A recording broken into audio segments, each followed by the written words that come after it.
Hai hai, ketemu lagi dengan channel chemistry kita. Kali ini saya akan menjelaskan mengenai bab kimia unsur, khususnya untuk golongan 2A atau alkali tanah. Di mana nanti kita akan mempelajari 6 unsur, ada magnesium, berilium, kalsium, strontium, barium, dan radium. Golongan 2A atau alkali tanah ini adalah unsur-unsur yang terdiri dari berilium atau Be, magnesium Mg, kalsium Ca, strontium Sr, barium Ba, dan radium Ra. Golongan 2A ini disebut sebagai alkali tanah karena unsur-unsurnya ini bersifat basa dan banyak ditemukan dalam mineral tanah berupa senyawa yang tidak larut. Untuk sifat-sifat alkali tanah, karena alkali tanah ini adalah golongan 2A, artinya dia memiliki 2 elektron valensi, kemudian cenderung melepas 2 elektron. Sebagian besar senyawa-senyawa logam alkali tanah ini larut dalam air, kemudian berwujud padat pada suhu ruang, berkilau dengan warna putih keperakan. Dia bersifat sebagai reduktor kuat karena mudah melepas elektron, sebagai penghantar panas dan listrik yang baik atau konduktor. Sifat yang terakhir, golongan alkali tanah ini reaktif tetapi tidak sereaktif golongan 1A. Dan alkali tanah ini juga lunak, artinya dia mudah diiris dengan pisau. Berikutnya, dalam satu golongan dari atas ke bawah, untuk jari-jari atomnya itu dia semakin besar. Dari atas ke bawah dalam satu golongan, ini harga energi ionisasinya semakin kecil sehingga logamnya semakin reaktif. Kemudian dari atas ke bawah dalam satu golongan, titik leleh dan titik didihnya semakin kecil. Kemudian dia juga mempunyai warna nyala yang khas seperti di golongan 1A yang kemarin, bahwa berilium ini akan memberikan warna nyala putih, magnesium putih cemerlang, kalsium jingga atau orange, strontium merah, dan barium memberikan warna hijau. Atau lebih jelasnya ini warnanya, kalsium ini berwarna jingga, strontium di sini merah, barium di sini berwarna kehijauan hijau, magnesium ini berwarna putih cemerlang. Nah, kemudian ini adalah sifat-sifat fisik dari alkali tanah, di mana berilium nomor atomnya 4, magnesium 12, kalsium 20, strontium 38, dan barium adalah 56. Radium di sini tidak saya masukkan karena dia masuk ke dalam radioaktif nanti. Kemudian untuk konfigurasi elektronnya, untuk Be, He, 2s2, artinya dia memiliki 2 elektron valensi. Mg juga Ne3s2, dia memiliki 2 elektron valensi. Ca, Ar4s2, 2 elektron valensi juga karena berada di golongan 2A. Sr dan Ba ini juga elektron valensi atau elektron di kulit terakhirnya adalah 2. Untuk jari-jari atomnya dari atas ke bawah dalam satu golongan ini semakin besar ya. Be 1,12 Armstrong, magnesium 1,6 Armstrong, kemudian semakin meningkat, dan yang paling besar adalah barium dengan jari-jari sebesar 2,22 Armstrong. Sedangkan titik leleh dan titik didihnya ini sejalan, bahwa dalam satu golongan semakin ke bawah atau dari atas ke bawah, titik leleh dan titik didihnya semakin kecil. Jadi untuk titik leleh dari berilium dari 1278 derajat Celcius, di magnesium dia turun menjadi 649, naik lagi di kalsium menjadi 839, turun lagi menjadi 769 derajat Celcius di strontium, dan barium 725 derajat Celcius. Titik didihnya juga ini dia cenderung turun ya kecenderungannya, dari berilium yang memiliki titik didih 2970, di barium dia menjadi 1643. Kemudian untuk energi ionisasinya, untuk golongan 2A dari atas ke bawah dia semakin kecil, di mana berilium memiliki energi ionisasi paling besar sebesar 899, kemudian magnesium turun menjadi 738 kJ per mol, kalsium 599, strontium 550, dan barium 503 kJ per mol. Untuk densitasnya ini fluktuatif, berilium 1,85 gram per mili, magnesium 1,74 gram per mili, kemudian di kalsium dia turun menjadi 1,54, tapi di strontium dia naik menjadi 2,54 dan di barium naik lagi menjadi 3,51 gram per mili. Kemudian warna nyalanya tadi sudah saya gambarkan, yang berilium dan magnesium putih, yang kalsium jingga, strontium merah, dan barium hijau.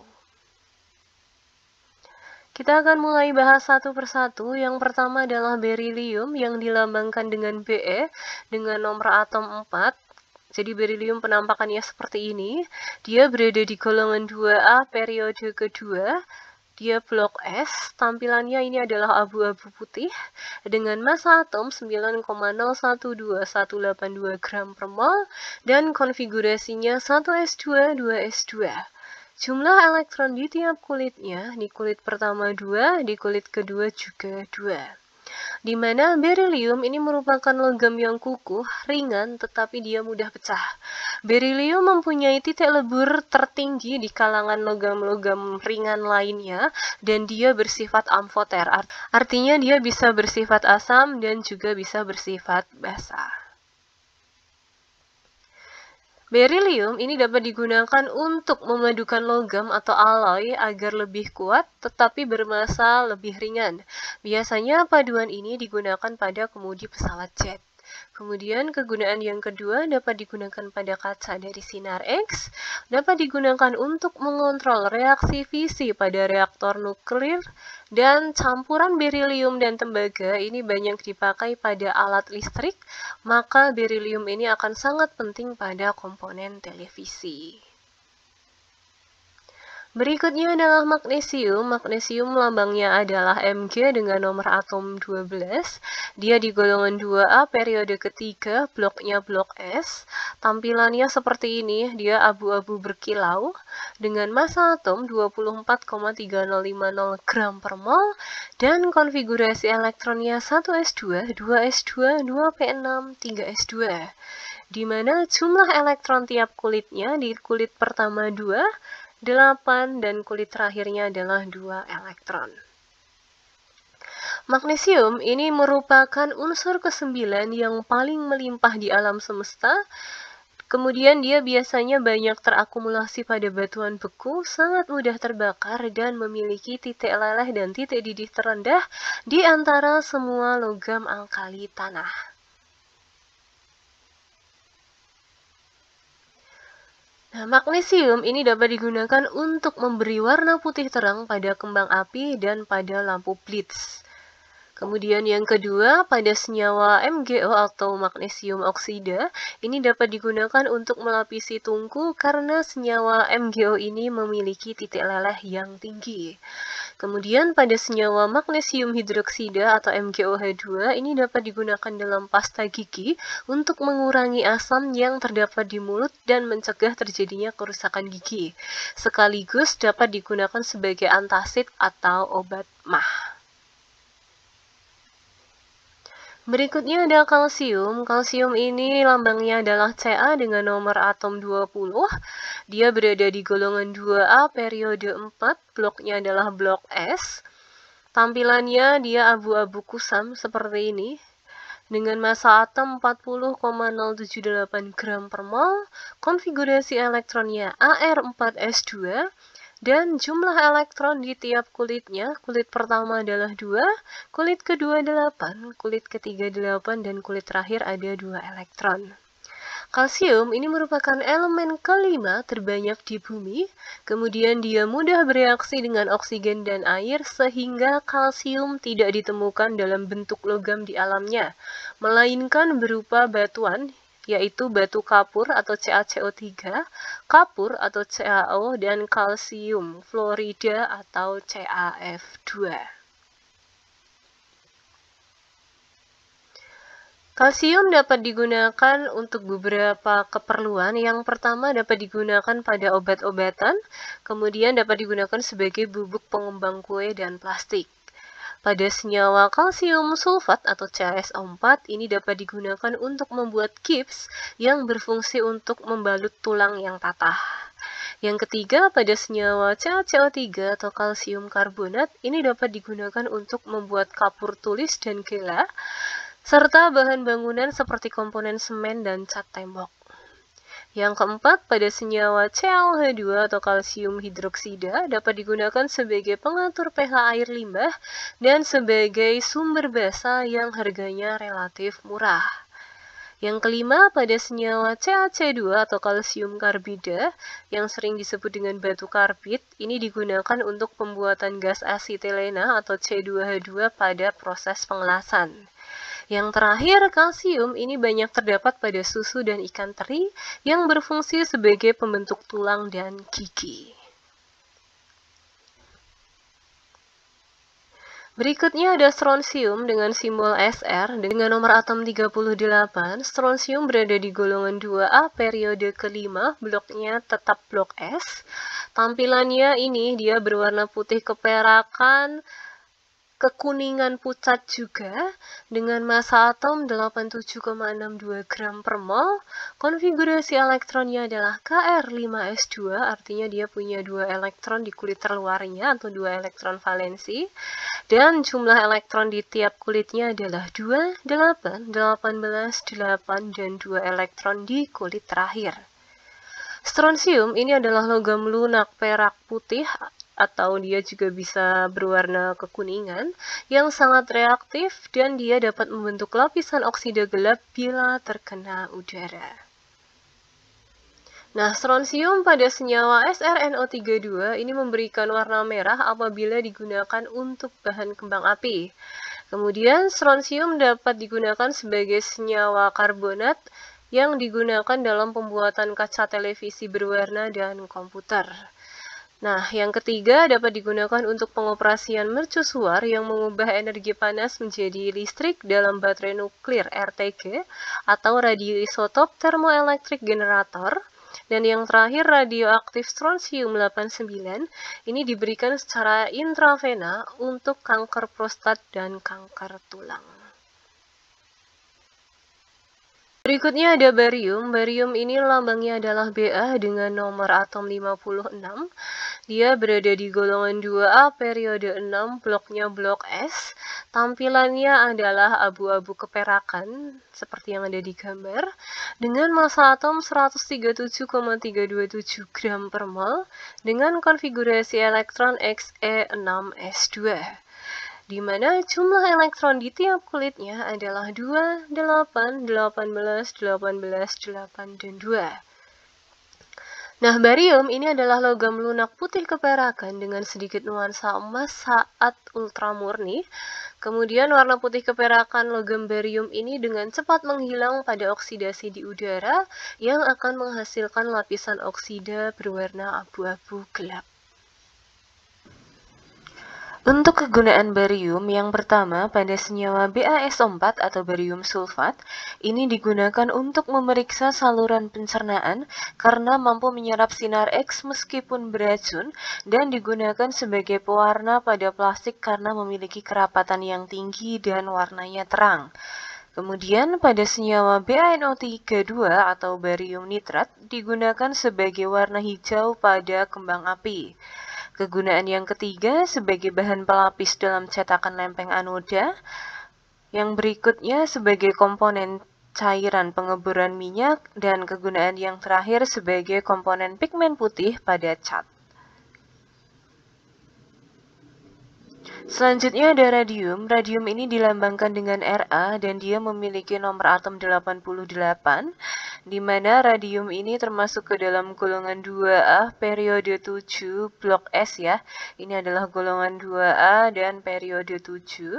Tampilan dari radium seperti yang ada di gambar ini, di mana radium ini memiliki massa atom 226 gram per mol dengan konfigurasi elektron Rn7s2. Jumlah elektron di tiap kulitnya, di kulit pertama adalah 2 elektron, di kulit kedua 8 elektron, di kulit ketiga 18 elektron, kulit keempat 32 elektron, kulit kelima 18 elektron, kulit ke-6 8 elektron dan di kulit terakhir atau di kulit ke-7 ada 2 elektron. Atau ini bisa disebut sebagai 2 elektron valensi sehingga dia termasuk ke dalam golongan 2A. Radium ini merupakan logam yang bersifat radioaktif, berwarna hampir putih bersih, tetapi akan teroksidasi jika berada di udara dan berubah warna menjadi hitam. Kegunaan radium yang pertama dalam radium bromida ini digunakan untuk mengobati kanker kecil, kemudian dia juga dapat digunakan dalam produksi industri gas radon untuk pembuatan peralatan medis seperti kalibrator, lightning rods, dan lain-lain. Berikutnya ada reaksi pada alkali tanah. Yang pertama adalah reaksi alkali tanah dengan air atau H2O, di mana logam-logam alkali tanahnya di sini nanti akan saya simbolkan dengan M. Ketika dia direaksikan dengan air atau H2O, maka akan membentuk basa MOH2 dan gas hidrogen atau H2. Berilium ini tidak bereaksi dengan air, magnesium dapat bereaksi dengan air tetapi dengan lambat, sedangkan kalsium, strontium, dan barium ini dapat bereaksi dengan air secara cepat. Tapi kalau radium karena dia radioaktif jadi dia tidak masuk ke dalam sini. Kemudian yang kedua reaksi dengan halogen, di mana halogennya akan saya simbolkan X2. Dia berada dalam bentuk diatomik ya, golongan 7A-nya ini. Jadi nanti ada Cl2, Br2, I2 dan sebagainya. Jika ada logam alkali tanah bereaksi dengan halogen atau X2, maka akan membentuk MX2. Atau ini adalah garam halidanya. Kemudian yang ketiga, reaksi dengan gas hidrogen atau H2, M dalam hal ini logam alkali tanah. Jika bereaksi dengan gas hidrogen atau H2, maka akan membentuk hidrida logam alkali tanah dengan rumus MH2. Di mana reaksi ini akan menghasilkan suatu senyawa hidrida, yaitu senyawa yang mengandung atom hidrogen dengan bilangan oksidasi negatif. Yang keempat, reaksi dengan oksigen. Yang pertama untuk menghasilkan oksida, di mana logam alkali tanah ini dapat membentuk senyawa oksida, kecuali berilium dan magnesium ini dapat membentuk senyawa oksida dengan pemanasan. Dengan rumus secara umum 2M ditambah O2 menjadi 2MO. Jadi logam alkali tanah ditambah oksigen akan membentuk oksida logam alkali tanah. Yang kedua, untuk menghasilkan peroksida, barium ini dapat membentuk senyawa peroksida dengan oksigen berlebih, strontium dapat membentuk senyawa peroksida dengan tekanan tinggi, sedangkan berilium, magnesium, dan kalsium ini dia tidak dapat membentuk senyawa peroksida. Dengan persamaan M atau logam alkali tanah ditambah gas oksigen atau O2 akan membentuk peroksida logam alkali tanah dengan rumus MO2. Oke, cukup sekian yang dapat saya jelaskan mengenai kimia unsur untuk bagian logam alkali tanah atau logam golongan 2A. Jika ada yang mau ditanyakan, silahkan ditanyakan. See you!